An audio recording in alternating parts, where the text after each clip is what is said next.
சுதந்திரமாய் வாழ வழி செய்த என் இறைவனுக்கு முதல் வணக்கம். அவையோருக்கு அடுத்த வணக்கம். உரிமைகள் மறுக்கப்பட்டு, உடைமைகள் நொறுக்கப்பட்டு, வளங்கள் கொள்ளையாடப்பட்டு, வாழ்க்கையில் மிச்சம் மேதுமில்லாத போது பலர் உயிர் தீர போராடி பெற்ற பெற்றுக் கொடுத்த சுதந்திரம், அந்த சுதந்திரத்தை அனுபவிக்கும் அனைவருக்கும் 78வது சுதந்திர தின விழா நல்வாழ்த்துக்கள்.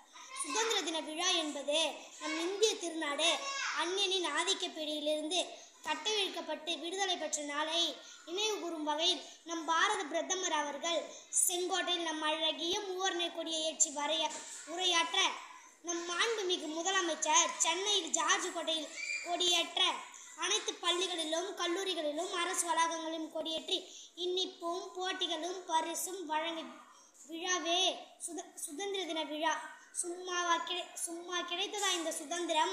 எத்தனை கசையடிகள், எத்தனை போராட்டங்கள், எத்தனை உயிர் தியாகங்கள், அத்தனைக்கு முற்றுப்புள்ளி வைத்து 1947ஆம் ஆண்டு ஆகஸ்ட் திங்கள் 15ஆம் நாள் சுதந்திரம் என்னும் காற்றை மலர செய்தனர்.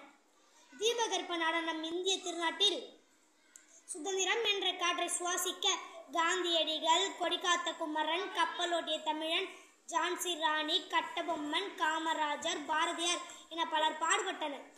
இவ்வாறு பாடுபட்டு கல்வி, பேச்சு, எழுத்து, பெண் உரிமை, எவரும் நம் மதத்தை தழுவலாம் என பல்வேறு சுதந்திரங்கள் கிடைத்தாலும் இன்று அத்தனை சுதந்திரங்களும் ஒரு சில இடங்களில் கேள்விக்குரியே. இவ்வாறு பாடுபட்டு பெற்ற சுதந்திரத்தை அரசியல்வாதிகள் கையில் பாழடைய செய்துவிட்டோமோ என்று சிந்திக்க தோன்றுகிறது. நம் அடுத்த தலைமுறையினருக்கு சுதந்திர இந்தியாவின் சுதந்திர காற்றில் கல்வி பல கற்று, உயர் பதவிகள் பல பெற்று, நேர்மையாய் உண்மையாய்